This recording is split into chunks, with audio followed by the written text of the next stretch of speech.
right, so today we're going to be looking at the final Barbie fashionistas of 2022. And to start it all off, we are going to be looking at the wheelchair Barbie from the most recent wave. This is the black version of the wheelchair Barbie doll, aka Barbie Fashionista number 194. And as of today, I will have looked at every single fourth quarter Barbie Fashionista that I had any intention on reviewing this year. And here she is, straight out of her packaging. So I got her mostly to check her skin tone because she's on the Made to Move body, and I'm sure a lot of you all will be using her as a body donor. But let's look at the doll as she comes first. So this Barbie Fashionista uses the Kim head sculpt from 2014, and she has a new screening.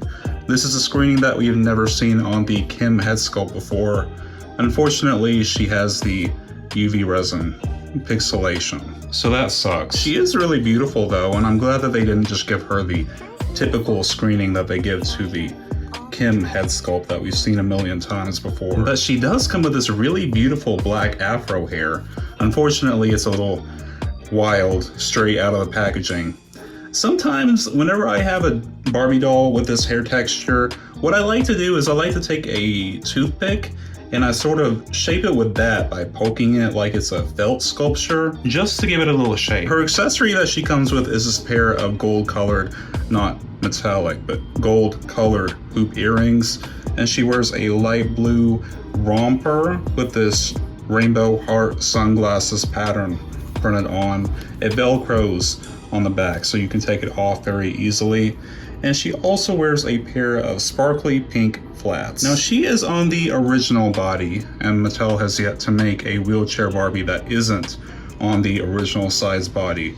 But just so that we're on the same page, I'm going to do a little bit of a comparison. So here we have Selma, who is on the lavender top Made to Move yoga Barbie, and also Christy, who is on the wheelchair Barbie with the skipper head sculpt. And I'm sure you can tell the lavender top body has more of like a cool tone to it, and the wheelchair Barbie that originally came with the skipper head sculpt has more like a red, rosy tone to it.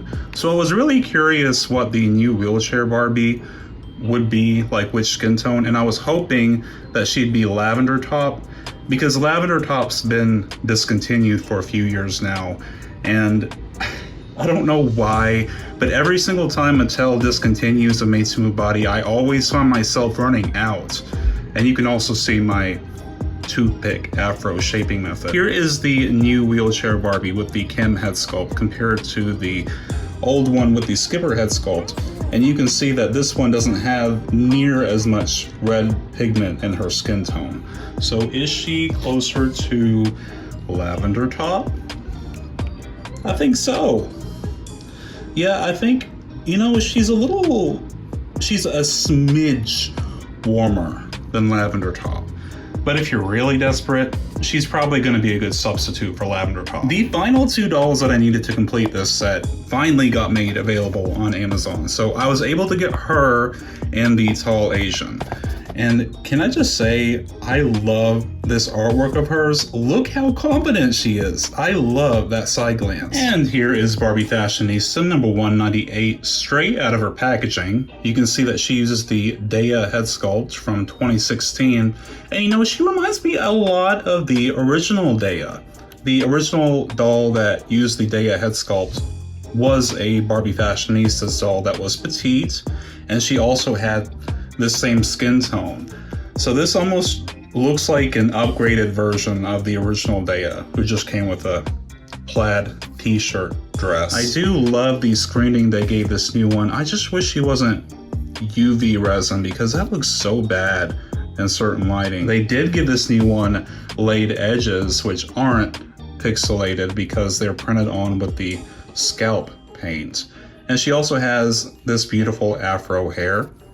Her accessories that she comes with some heart earrings that are basically the same gold color as hers. Not metallic, and we've seen this sculpt before in the Barbie Extra line, never in the Barbie Fashionistas before though. She comes on the petite body by default, and I saw a lot of people saying that they were just planning on getting her as a fashion pack, which, can you blame them? I really love this awesome Y2K inspired fit. Like, this outfit literally looks like it's something that you would find on a vintage early 2000s Barbie. She comes with this strapped shirt that's got a V cut at the bottom. I haven't seen one of these in a while. And also these 3/4 length jeans. Both of them have sort of like a floral design. The pants have this really awesome flower power pattern, and the orange shirt has a little flower emblem in the middle. This outfit is just so cohesive, especially compared to some of the stuff that we've been getting throughout the past 3 or 4 waves of the Barbie fashionistas. I know that I complain a lot about the Barbie extra dolls coming with a million different colors on them. This just feels like it was purposefully meant to be loud. Given the 1970s flower power hippie aesthetic inspiration, which also inspired Y2K fashion. And she finishes her look off with a pair of chunky white sandals, which are fine by me because the rest of her outfit is just so loud. Now, as far as body donors go, I was really hoping that she would match Tamika from Barbie Looks.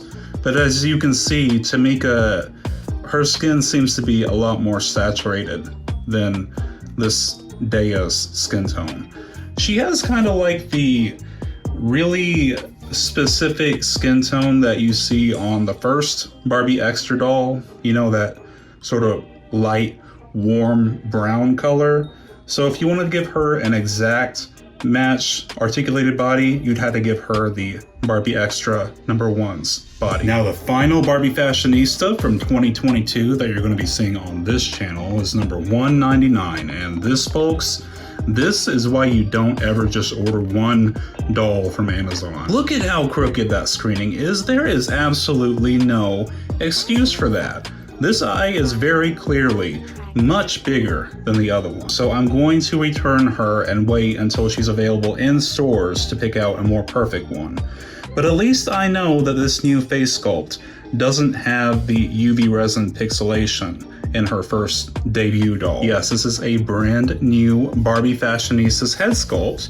As you can see, it's dated 2022, and we will never have an official name for her unless she's used on a Barbie signature doll, but she is very beautiful. Now, everyone seems to be in agreement that this is an Asian doll, but you could totally see her as a Latina if you wanted. She could be Mexican. I could also see her as being maybe Filipina. If you didn't know, the Barbie staff is almost exclusively made up of Asian designers, so I wouldn't be surprised if she was inspired by somebody working there. I do really love this screening for her. I just wish that she wasn't so wonky. She comes with this beautiful raven black saran hair, and she is on the tall body. I got a couple made to move tall options here. So this body was originally from the BMR 1959 doll with the Millie head sculpt. As you can see, the body is a little too light for this doll. But I also have this doll, this Diva Sculpt doll. I think this was Serve City Midge, correct me if I'm wrong. But she is on the basketball player's body. And as you can see, the basketball player is a much better match. So if you wanted to give her a made-to-move body and keep her original body type, she would match the basketball player. And I really love this default outfit that she comes with. You can see that it's this very beautiful plaid pattern with these little flower shapes in between the plaid. And it fits her body really well, like it's conformed to the tall body. I'm just now noticing that it does not have Velcro, so it's sort of like a slip over piece, which is fine to me. I think that this is probably going to look best on the tall, original, and maybe curvy body. This is probably going to look a little bit oversized if you want to put it on petite. The accessory that she comes with is this hot pink faux scrunchie. I don't really think you could actually use this as a Barbie hair accessory. It's more just like a bracelet. And she also comes with this, I think this is a new heel sculpt. I've never seen it before. But they have this like ruffled pattern sculpted onto the front, and they're this hot pink color. And I could always use more curvy and tall shoes. I'm sure a lot of us can, so those will come in handy. I think this doll overall is honestly a really solid playline Barbie, if you ask me.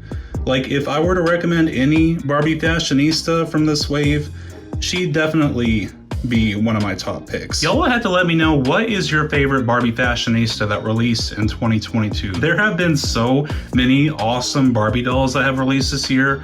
I know a lot of people like to pretend like Mattel can do no good, but I think 2022 was a pretty solid year for Barbie.